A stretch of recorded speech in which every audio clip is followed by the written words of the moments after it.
Sejam todos muito bem-vindos.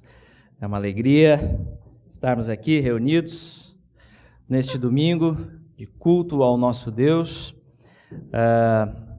Você que nos visita, seja muito bem-vindo. Sinta-se abraçado no nome do Senhor Jesus. É uma alegria tê-los conosco. Se você depois desejar mais informações sobre a igreja, pode vir falar comigo, com os diáconos também. Vai ser um prazer atender você. E você que não nos visita, sinta-se abraçado também.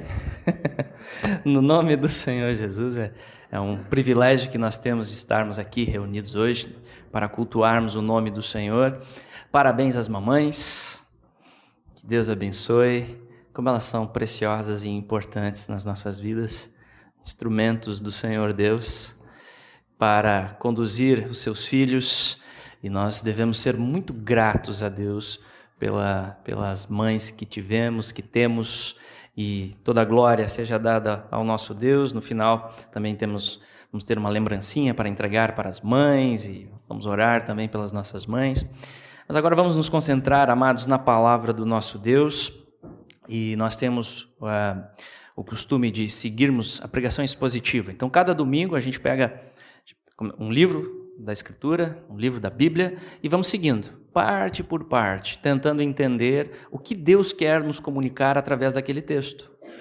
E nós estamos no Evangelho de João, estudando o Evangelho de João, e hoje finalizamos o capítulo 4 com o texto, vamos finalizar este capítulo com o texto que trata sobre o segundo sinal que o apóstolo João registra, realizado por Jesus na região de Caná da Galileia. A mesma cidade onde aconteceu o primeiro sinal. E qual foi esse sinal? Vocês lembram? Qual foi? Água em vinho na festa de casamento. Jesus transformou água em vinho. Jesus ali, nós aprendemos tudo aquilo que significava aquele milagre. A pregação que tivemos já uns domingos atrás. E hoje veremos então o segundo sinal, que ele vai curar o filho de um oficial do rei que estava à beira da morte. E como já vimos, a palavra usada por João para descrever os milagres é traduzida no nosso texto como sinal. Sinal. E esta palavra indica, o que é um sinal? Essa palavra indica, amados, que o propósito dos milagres é apontar, sinalizar para algo maior do que o próprio ato milagroso em si. É ensinar uma verdade espiritual. Então o foco não é no milagre em si, mas comunicar verdades espirituais, revelando aspectos da glória de Jesus, de quem Ele é. E a obra que ele veio realizar em nosso favor como Messias e Salvador do mundo, como estudamos no texto da semana passada. E é exatamente isso que o apóstolo João destaca, o propósito dos sinais, lá no final do seu evangelho, capítulo 20, versículo 31, ele diz lá: estes, se referindo aos sinais, porém, foram registrados no evangelho, para que creiais que Jesus é o Cristo, o Messias, o Filho de Deus, e para que, crendo, tenhais vida em seu nome. Então veremos que o foco do nosso texto hoje, que trata do segundo sinal, é demonstrar não apenas a cura física do filho, meus irmãos, mas a fé do pai, daquele oficial do rei, sendo desenvolvida em Cristo, pela graça de Deus, o que vai resultar em grande bênção, alegria para toda a sua casa. Por isso hoje vamos falar algumas questões sobre a fé salvadora em Jesus. O que envolve?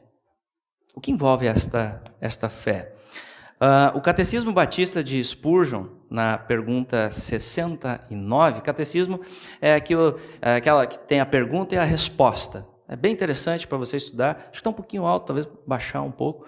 É bem interessante para você estudar, ótimo, para você estudar sobre os pilares da fé. Né? E nós temos o Catecismo de Spurgeon, lá de 1855, muito interessante, e ele tem lá a pergunta 69, que diz, o que é fé em Jesus Cristo? Resposta: fé em Jesus Cristo é a graça de Deus, ou seja, é obra da graça, não vem de nós mesmos. É Deus capacitando os nossos corações para crermos, Hebreus 10, 39, pela qual recebemos, João 1,12, e descansamos só nele, em Jesus.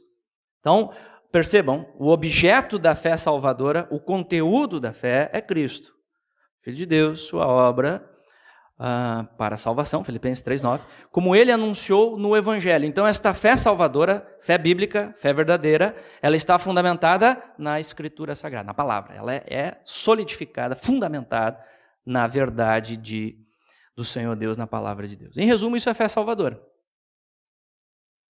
A fé que salva. E, obviamente, ela vem junto com o arrependimento. Você não pode separar essas duas coisas.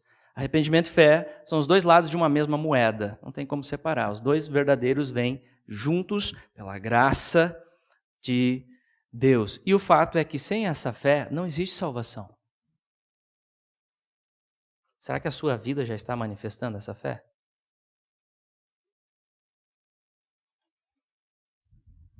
Então hoje vamos observar em nosso texto o desenvolvimento desta fé na vida do oficial do rei. Podemos perceber Jesus conduzindo este homem graciosamente, revelando a sua glória como Cristo, Filho de Deus. Então esse será o nosso assunto hoje na mensagem, mas para começar, vamos buscar o Senhor em oração, pedindo a ajuda dele.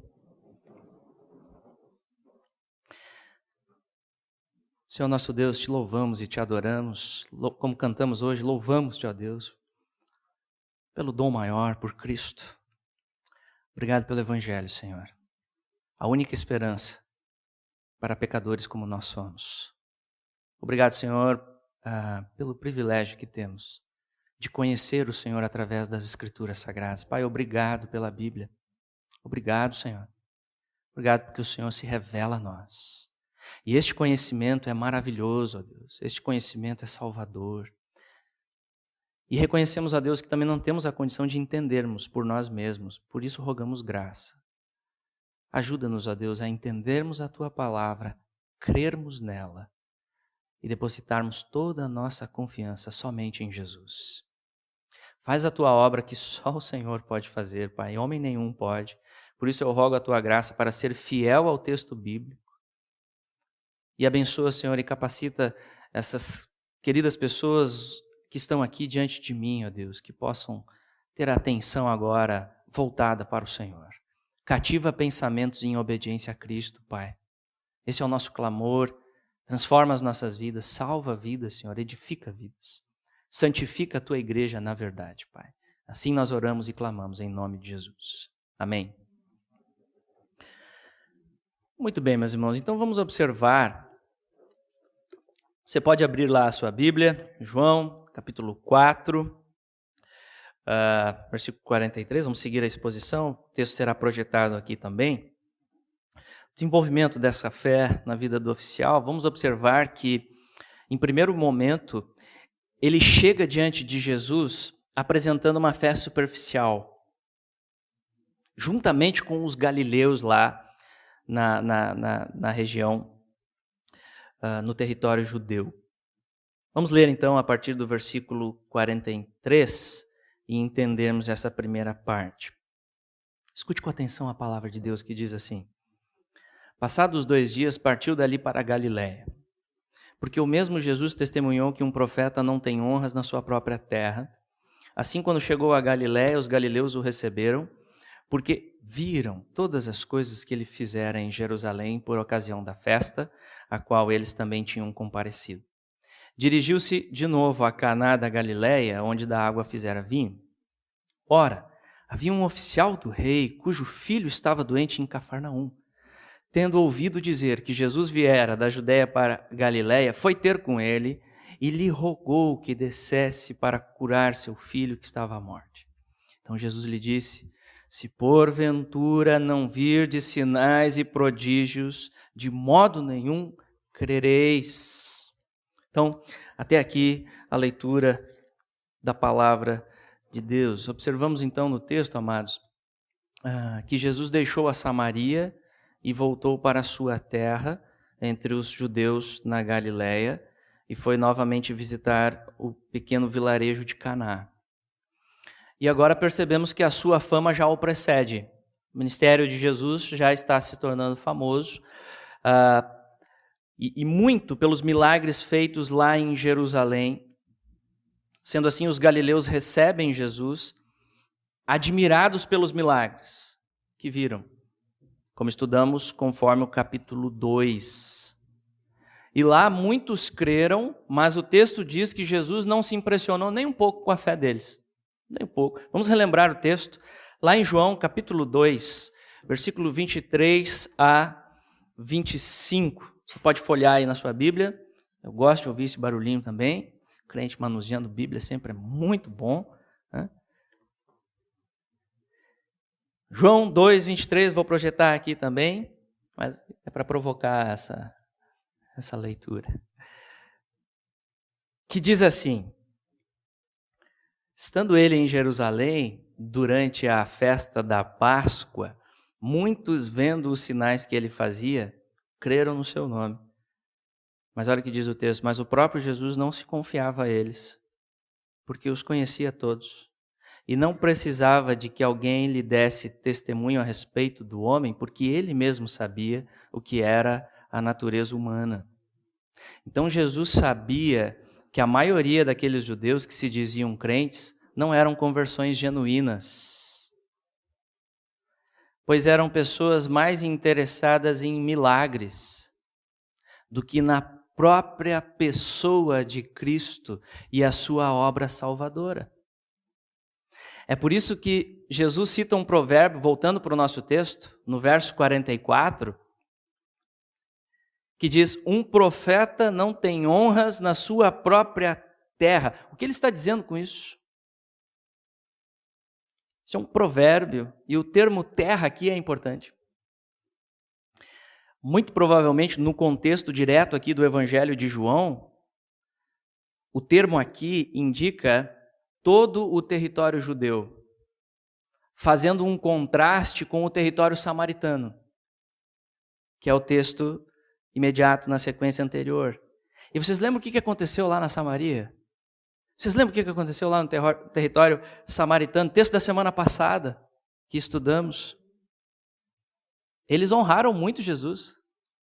Os samaritanos honraram muito Jesus, pois o receberam como Messias. Receberam ele como o Salvador do mundo. Pediram para que Jesus ficasse mais tempo com eles. E é muito interessante observar que quando Jesus esteve entre eles, simplesmente pregou o Evangelho. Ele não fez nenhum milagre.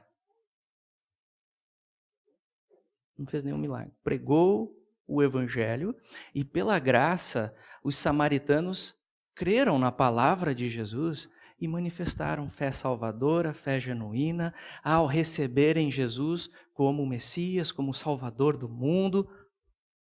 Mas agora Jesus volta para a sua terra e o que ele contempla? Muitas pessoas meramente interessadas nos sinais, nos milagres.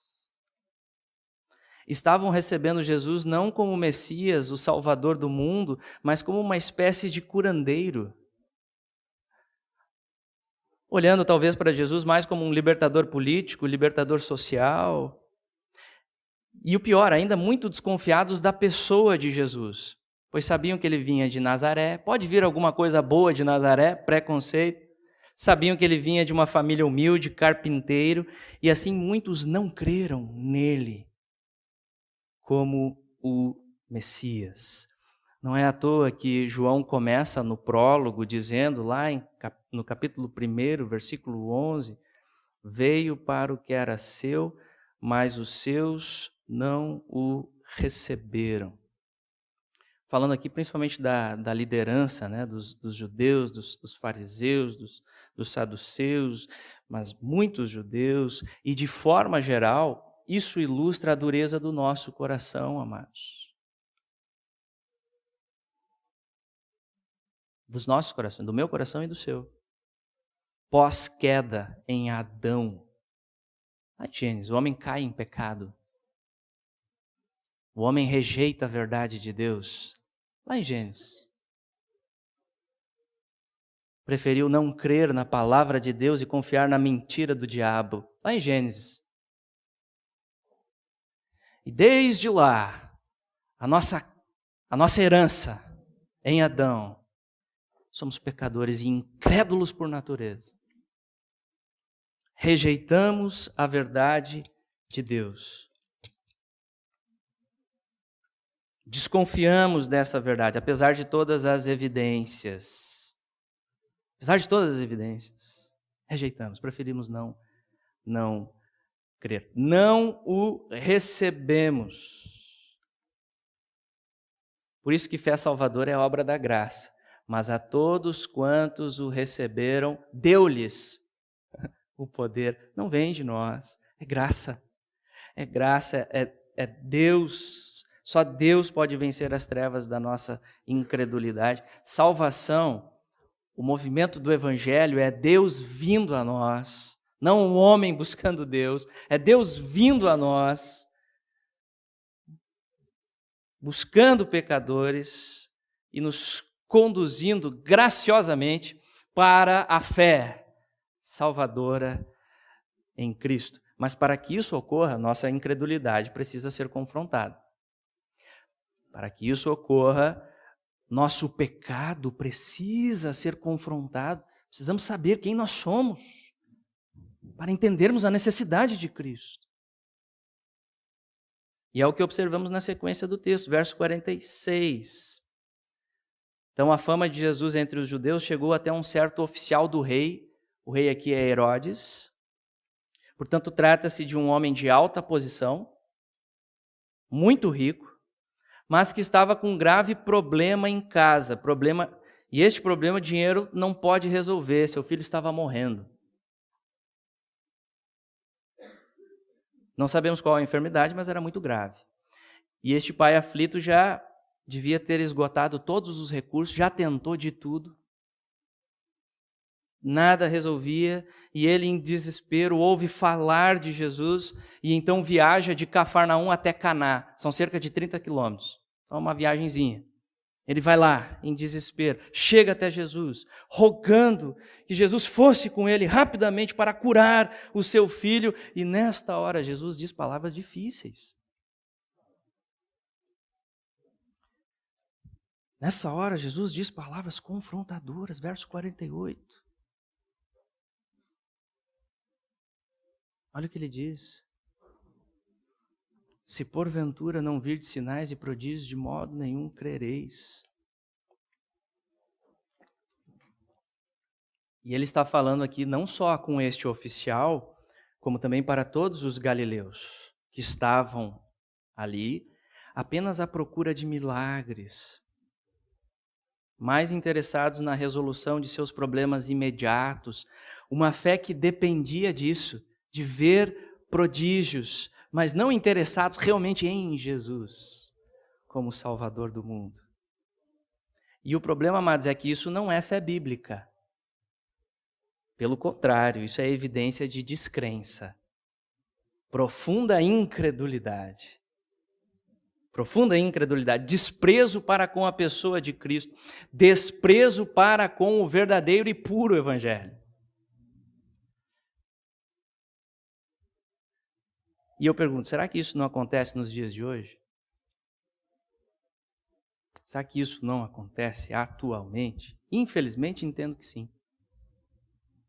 Percebemos, amados, igrejas lotadas deste tipo de fé superficial, multidões em busca de prodígios apenas, interessados em resolver os seus problemas financeiros apenas, interessados em resolver os seus problemas de saúde apenas, interessado em resolver os seus problemas de baixa autoestima apenas, à procura da conquista da casa perfeita, à procura da conquista do casamento perfeito.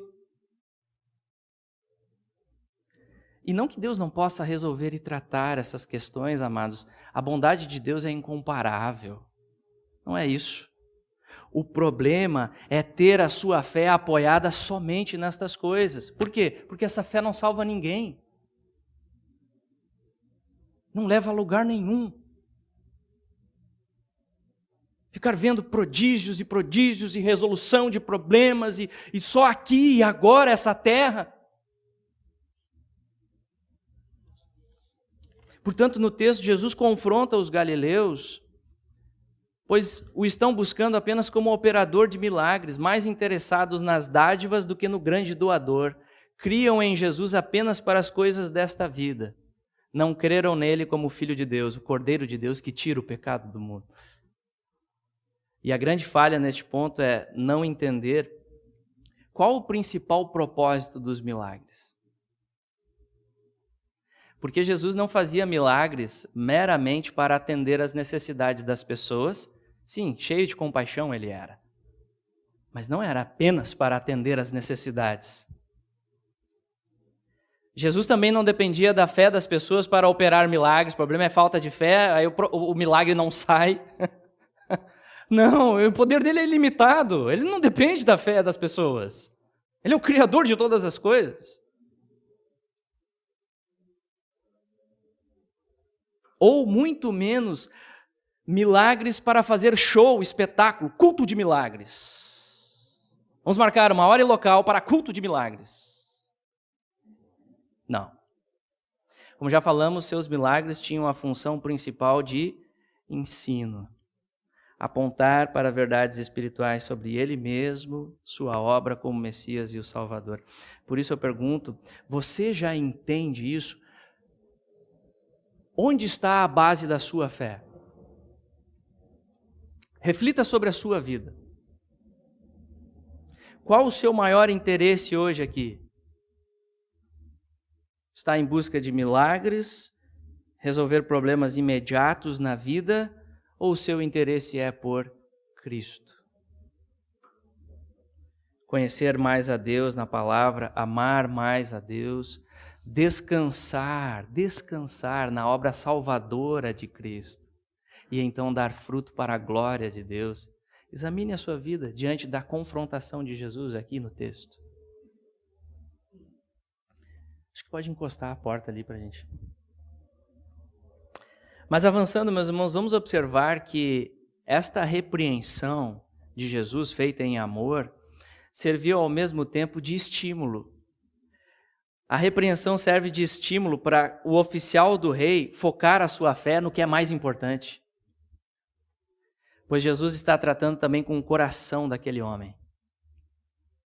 Jesus trata de corações. Ele está mais interessado no seu coração, na sua alma. Quem você verdadeiramente é. Ele está tratando corações e está conduzindo aquele homem para uma fé salvadora. E isso nos leva ao segundo ponto, pois o oficial do rei é estimulado a crer na palavra de Jesus. Olha o que diz o versículo 49. Rogou-lhe o oficial: Senhor, desce, antes que meu filho morra. Vai, disse-lhe Jesus, teu filho vive. O homem creu na palavra de Jesus e partiu. Então percebemos aqui que a reprovação de Jesus surtiu efeito. O homem guardou no coração a advertência. Ele não está interessado em simplesmente ver prodígios, mas está completamente aflito pela situação do seu filho. Então ele realmente é um necessitado, tem essa dificuldade. Por isso, em humildade, persiste e roga a Jesus, chamando ele de Senhor. Interessante isso. Algo raríssimo para um homem de alta posição que não chamava ninguém de Senhor, se não fosse o seu superior no reino de Herodes. Então, de certa forma, ele já reconhece uma certa autoridade em Jesus. Ele já está olhando de uma forma diferente para Jesus. e confia que Jesus pode ajudá-lo. E com profunda angústia ele clama: Senhor, desce antes que o meu filho morra. Ele persiste ali diante de Jesus. E aqui percebemos mais uma vez quão grande é a misericórdia, a compaixão, a bondade de Jesus. Ele atende esse pai aflito. Ele atende, ele vai curar o filho dele. Mas o mais importante, está tratando da alma do pai. E o fato é que, meus irmãos, Deus muitas vezes usa circunstâncias difíceis, usa a aflição, usa a enfermidade para aprimorar o nosso foco, para nos fazer voltar para aquilo que é mais importante, que é Ele mesmo. Como disse C.S. Lewis, a dor é o megafone de Deus. Algo está errado com esse mundo. E o reverendo Riley diz também o seguinte: a aflição é um instrumento usado por Deus. Através dela, ele geralmente ensina coisas que não poderiam ser ensinadas de outra forma. A saúde é uma grande bênção, mas a enfermidade que leva a buscar a santificação é uma bênção ainda maior. Naturalmente, o que todos desejam neste mundo é a prosperidade e o conforto, mas as perdas e os infortúnios da vida serão mais valiosos para nós se nos conduzirem a Cristo. No dia final, milhares de pessoas testificarão juntamente com Davi e esse oficial do rei: foi-me bom ter eu passado pela aflição para que aprendesse os teus decretos. Salmo 119, 71. Deus usa as aflições na vida de seus filhos para chamar a atenção. Se não fosse a doença do filho, o pai não teria ido a Cristo. Deus usa esses momentos. Deus não desperdiça sofrimento na vida dos seus filhos. Portanto, a melhor coisa a se fazer diante das aflições e enfermidades é recorrer a Cristo. Vá a Ele. Clame a Jesus. Vá com a sua carga. Vá com a sua aflição. Vá com a sua dor a Cristo. Vá para o lugar certo. Não se afaste, não se revolte. Vá contando com as suas ternas misericórdias, levar tudo a Cristo em oração, pois Jesus, meus irmãos, sim, é poderoso para curar doenças físicas e ainda hoje cura. Ele cura. Ele é poderoso, ele responde às nossas orações e pode curar de forma sobrenatural, como também cura usando médicos e remédios, graças a Deus por isso, mas pode também não curar. Como, por exemplo, não livrou Paulo do espinho da carne. Paulo orou pedindo que livrasse do espinho da carne. Deus não livrou. E poderia ser uma enfermidade crônica, não sabemos o que era. Não livrou. Mas Deus deu graça para Paulo suportar, passar pela aflição, pois a presença do Senhor conosco é o maior sustento. Então precisamos lembrar que mais importante que a cura física neste mundo, meus irmãos, é a cura espiritual. Ou seja, nós pecadores sermos conduzidos à necessidade maior de Cristo, à necessidade maior da palavra de Deus. Por isso percebemos em nosso texto que Jesus, ao curar o filho do oficial, não atende o pedido do pai da forma como o pai pediu. Vocês notaram? Porque o pai pediu, chegou até a Jesus e disse: Senhor, vem comigo, vamos até onde está o meu filho. E talvez pensasse Jesus lá impondo as mãos para curar o menino. Jesus não atendeu isso. Jesus não foi. Jesus simplesmente falou. Deu a palavra. Vai, teu filho vive. E o que o homem fez diante da palavra de Jesus? O que ele fez, meus irmãos? Ele confiou na palavra de Jesus e obedeceu a ordem e foi para casa, voltou para casa. Mas notem, ele não tinha nenhuma prova visual de que o filho foi curado. Nenhuma evidência, ele não sabia, ele estava longe, e eram 30 quilômetros sem carro, então ia levar um tempo, mas mesmo assim, aquele pai aflito confiou e descansou na palavra do Senhor Jesus. Isso mostra já a grande diferença deste homem dos demais galileus. Não procura ver prodígios para crer, ele confia na palavra de Jesus e obedece, e assim terá a experiência do poder da palavra em sua vida e sua família. Vai colher frutos maravilhosos.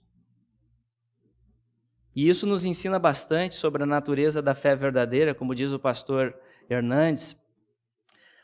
Ele, o oficial do rei, que vira Jesus como um operador de milagres, agora é instado a voltar para casa com a promessa de que seu filho estava curado. O oficial de Herodes não questiona, não duvida, ele crê na palavra de Jesus e volta. Entende agora que Jesus tem poder não apenas para curar, mas para curar à distância. Ele crê no poder da palavra de Jesus. A fé não exige evidências. A fé se agarra à promessa. A fé não está fundamentada naquilo que vemos, mas está ancorada na palavra de Cristo. Fé é certeza e convicção.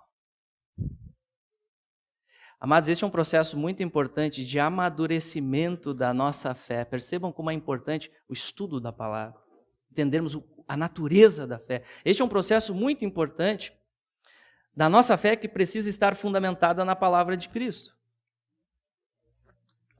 Porque, como diz Hebreus, ora, vamos ler juntos esse texto? Ora, a fé é a certeza de coisas que se esperam, a convicção de fatos que se não veem. Certeza das coisas que se esperam. Ou seja, confiança fundamentada nas promessas de Deus que não falham. Se Deus falou, vai cumprir. Porque Deus é fiel. Por isso podemos ter certeza. E assim não vivemos por vista. Vivemos pela fé nas promessas da palavra. Trazendo à memória estas promessas. Lembrando destas promessas. Pregando o evangelho para si mesmo. Meditando nestas promessas. Por exemplo, como somos salvos?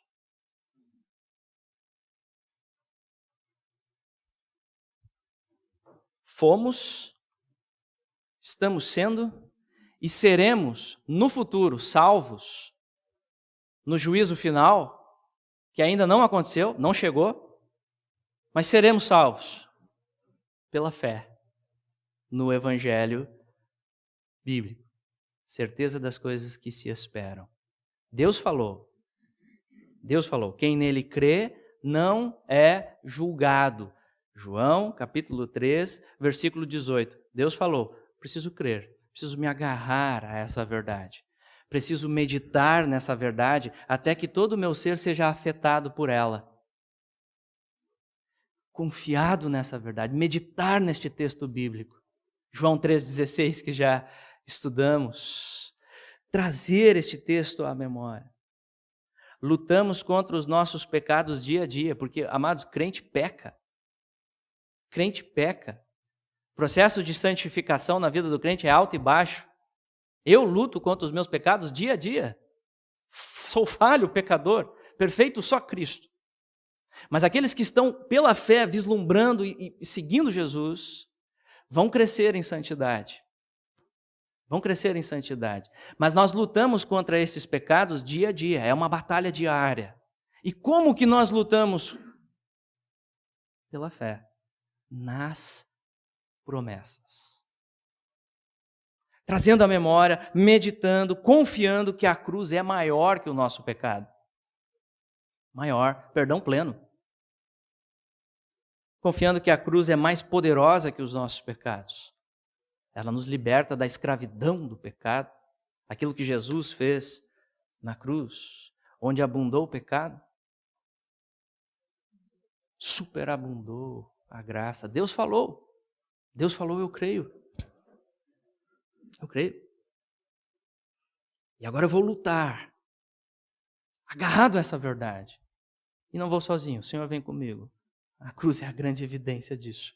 A ressurreição gloriosa do Senhor, que venceu todos os nossos inimigos.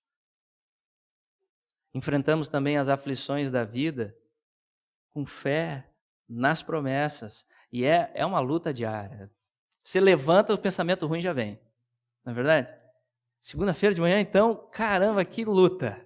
Que luta. Pensamento negativo, vai dar errado, frustração, eu não vou conseguir fazer isso, eu não vou. E ansiedade. E quando vê, já está brigando com pessoas com base na sua ansiedade, no seu egoísmo, no seu egocentrismo, lutando contra si mesmo. E aí vem medo, vem ansiedade. Voltar para a palavra. Ouvir Deus falar.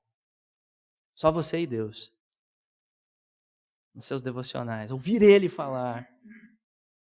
E lá o Senhor fala, Isaías 41:10, não temas, porque eu sou contigo. Não te assombres, porque eu sou o teu Deus.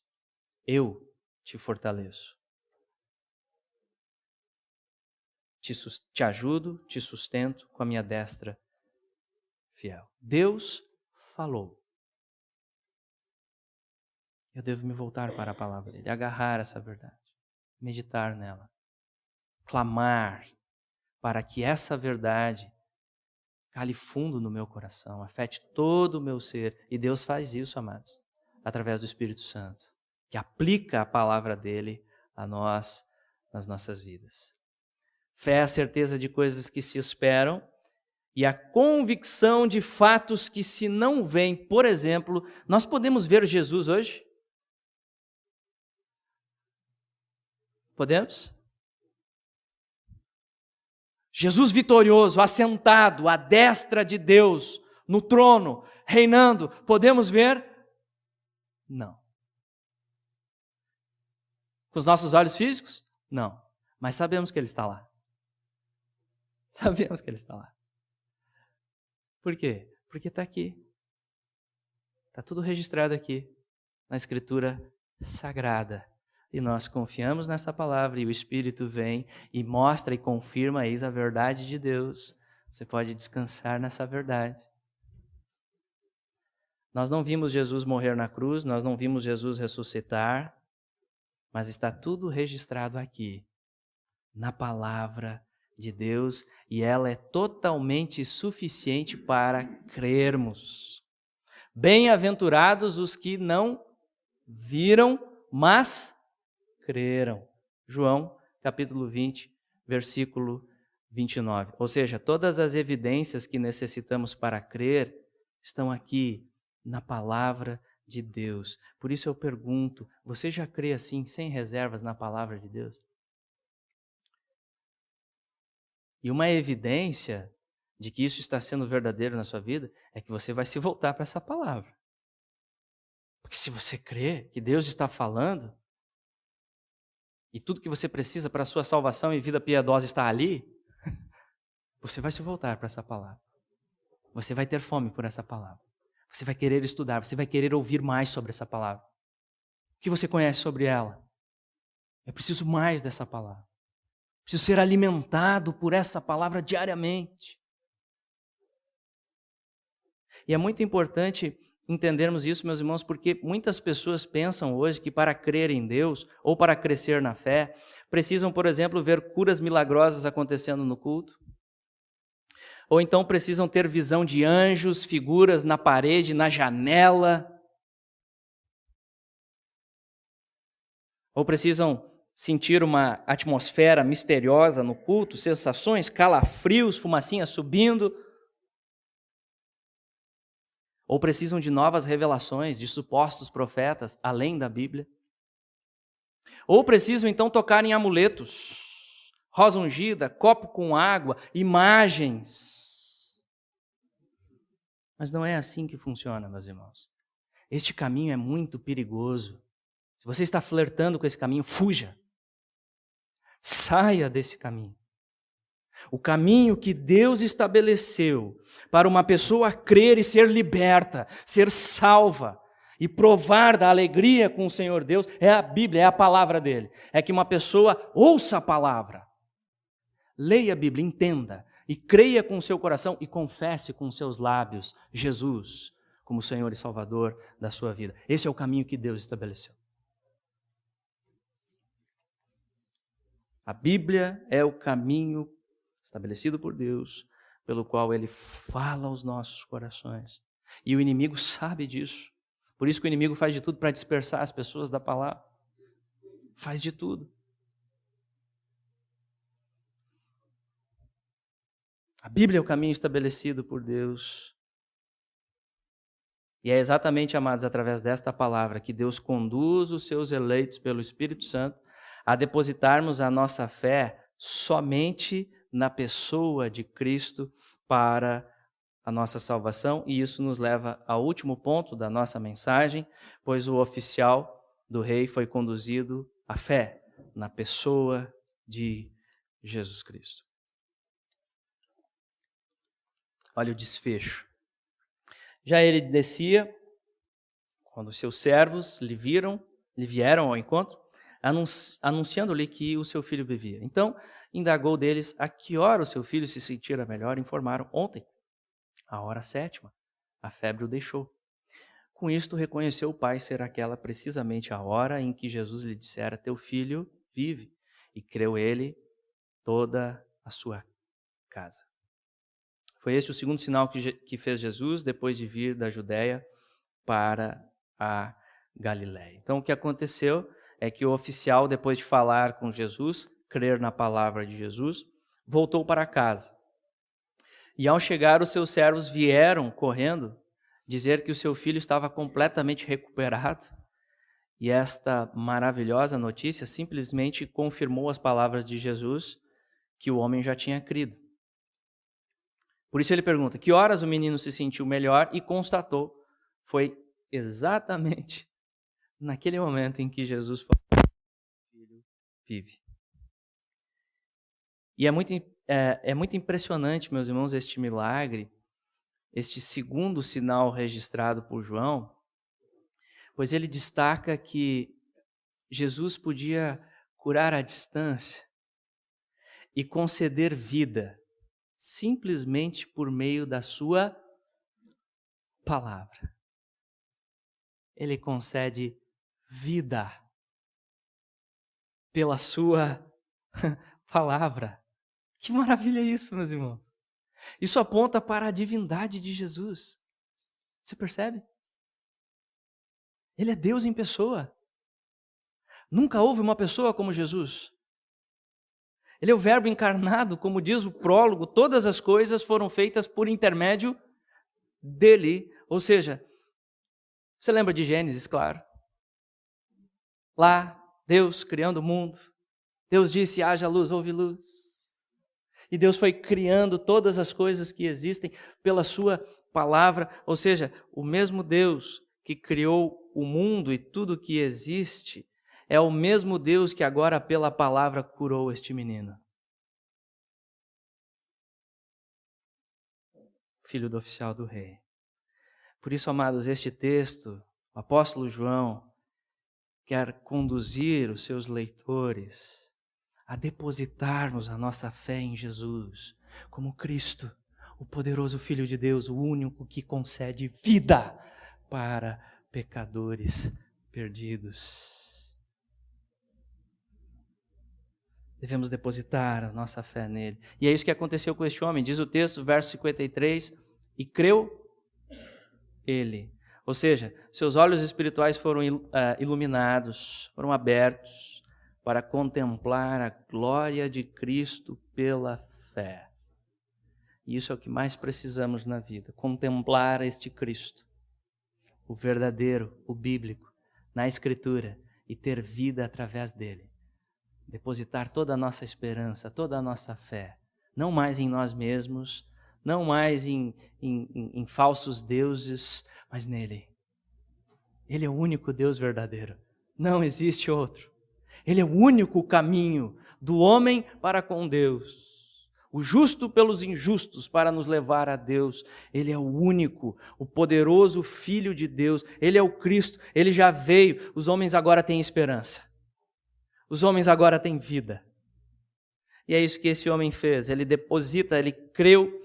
E a evidência que esta fé foi verdadeira, foi salvadora, é o fruto. É o fruto. Fruto de obediência à palavra e fruto da alegria de falar sobre Jesus. Porque, o que aconteceu? O homem compartilhou da fé. Dá até para imaginar ele falando em casa. Vocês não têm noção. Eu estava falando com esse homem. Ele falou, teu filho vive. E ele compartilha da fé com a sua esposa, com os seus filhos, com os seus servos. E qual foi o resultado? Creu ele e toda a sua casa. Houve naquele lar algo muito melhor do que somente a cura do filho. Houve salvação. E com isso Jesus demonstra que ele é capaz de fazer o maior de todos os milagres, que é operar salvação em pecadores como nós. Ele é capaz de fazer isso. Através da sua morte na cruz pelos pecados, pois somos pecadores. Ele paga os nossos pecados na cruz, todos eles. Temos perdão pleno pela fé na obra perfeita dele. Nós, pecadores que merecemos apenas o inferno, segundo a Escritura, todos pecaram e carecem da glória de Deus. Ele paga. Ele sofre a ira de Deus na cruz. E através da cruz nós temos perdão. E ele ressuscita para a nossa justificação. Por isso ele hoje, por sua palavra, pode conceder vida a nós, pecadores, ao depositarmos a nossa fé somente nele. E aí, meus irmãos, tudo muda. Aí é novidade de vida. Aí é diferente. Aí é com ele. Aí é com ele, o Senhor das nossas vidas. E isso é o mais importante. Só ele pode conceder vida eterna por sua palavra. E é interessante observar também que estas curas milagrosas que Jesus realizou, falando da cura do menino e muitas curas que Jesus realizou, tem o seu aspecto escatológico também. Tem aspecto escatológico porque apontam para a consumação do reino. O tempo em que Jesus vai voltar a este mundo e todos terão de prestar contas a ele, julgar vivos e mortos, e então tudo será restaurado nele. E aqueles que confiaram nele desfrutarão de novos céus e nova terra, e aí sim não haverá mais nenhuma doença, nenhum sofrimento para o seu povo. Então Jesus está dando prévias deste glorioso futuro, quando esteve aqui nessa terra na sua primeira vinda. Estas curas maravilhosas, estes feitos incríveis apontam para a consumação, quando teremos corpos restaurados, completamente livres de doença, do pecado, e viveremos eternamente com ele. Por isso, o mais importante hoje é confiarmos em Jesus Cristo. Mais importante, confiarmos em Jesus como Cristo, o Filho de Deus, como diz o texto lá em Atos, e não há salvação em nenhum outro, porque abaixo do céu não existe nenhum outro nome dado entre os homens, pelo qual importa que sejamos salvos. Você já está confiando em Cristo assim? Confiando e descansando somente nele para a salvação? Não são seus méritos, são os méritos dele. Sua única esperança. Você está confiando somente nele? Se já, louve a Deus, porque isso é pura graça, não vem de nós mesmos. Louve a Deus, exalte o Senhor, louve a graça dele e continue dependendo desta graça também para crescer na fé. Não negligencie os meios de graça. Persevere até o fim, no bom caminho. Lembrando que, no final das contas, é ele que nos sustenta. Mas existe a nossa parte. nossa responsabilidade, nos voltarmos para essa palavra, não negligenciarmos os meios de graça que Deus nos concede. E se você ainda não se rendeu a Cristo, mas hoje está tendo um pequeno vislumbre de quem Ele é, da glória dEle, renda-se a Cristo hoje. Renda-se a Ele. E volte-se para a palavra dEle, porque a própria Bíblia diz, e assim a fé vem, pela pregação, e a pregação pela palavra de Cristo. Como que surge essa fé salvadora, se não vem de nós? É graça? Como que surge? Palavra. É pela pregação. É por ouvir a palavra de Cristo e crer, e descansar, e confiar. Por isso, continue estudando o Evangelho. Se você ainda tem dúvidas, e é bem comum para quem está começando, quem está chegando, coisas que não entende ainda, continue estudando o Evangelho. Continue lendo a palavra de Deus. Se você ainda não tem o hábito, adquira ele hoje. A partir de hoje, hoje eu vou ler uma porção cada dia. Eu preciso dessa palavra. Firme esse propósito. Você vai colher frutos maravilhosos. Firme esse propósito. Continue vindo também. Venha ouvir a palavra de Deus. Ou procure uma igreja fiel que pregue a Bíblia. E ouça, porque Deus dá os seus pastores à igreja também para ensinar a palavra. Muitas coisas nós não entendemos, precisamos de ajuda. Deus providenciou isso. Por isso você precisa congregar, você precisa estar numa igreja, firmar o seu compromisso em estar submetido a uma igreja local. Mas persevere, continue lendo. E ao ler e ao se voltar para a palavra, peça a Deus para que Ele abra os seus olhos espirituais. Como salmista, desvenda, Senhor, desvenda os meus olhos para contemplar as maravilhas de Tua lei. Salmo 119. E isso se aplica a todos nós. Precisamos desta constante iluminação para crescermos na fé. Então, finalizando, amados, esses foram os estágios de desenvolvimento da fé do oficial do rei. Vimos que ele demonstrava uma fé superficial. Foi confrontado graciosamente pelo Senhor, conduzido a focar na palavra de Jesus. A enfermidade do filho colaborou para isso. E, por fim, contemplando a glória de Cristo. Contemplando Jesus como o poderoso Filho de Deus, o Messias esperado, o Cristo, depositou toda a sua confiança nele. E assim houve grande salvação naquela casa. E eu finalizo aqui com as palavras de A.W. Pink, que foi um pastor e escritor britânico do século XX. E ele fala muito bem sobre a realidade da fé salvadora. E ele descreve o seguinte, preste atenção. E o que é que distingue um caráter do outro? Onde está a diferença entre o crente genuíno e o que é apenas no nome? Nisso, em uma fé dada por Deus e implantada no coração pelo Espírito. Não um mero concordar intelectual com a verdade, mas um vivo, espiritual e vital princípio no coração. Uma fé que purifica o coração, Atos 15:9, que atua pelo amor, Gálatas 5:6, que vence o mundo, 1 João 5:4. Sim, uma fé que é divinamente mantida em meio às aprovações por dentro e oposições por fora. Uma fé que exclama, ainda que ele me mate, nele confiarei, Jó 13:15. É bem verdade que essa fé não está sempre em atuação, nem igualmente forte em todo o tempo. Oscilamos na fé, meus irmãos.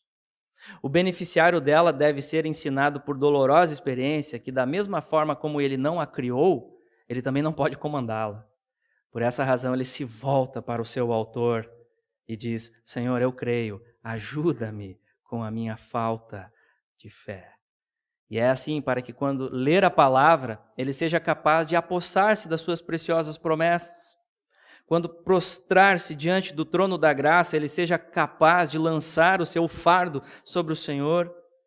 Que quando ele levantar-se para os seus deveres temporais, seja capaz de apoiar-se nos braços eternos. E quando ele for chamado a passar pelo vale da sombra da morte, clame triunfantemente, não temerei mal nenhum, porque tu estás comigo. Graça preciosa de Deus, confiarmos em sua palavra, meus irmãos. Toda glória seja dada a Deus por Cristo. e por essa boa palavra que temos diante de nós. É lâmpada, ela não nos deixa no escuro. Sabemos para onde estamos indo e sabemos quem está nos guiando. E isso é o mais importante. Curva sua cabeça e vamos orar.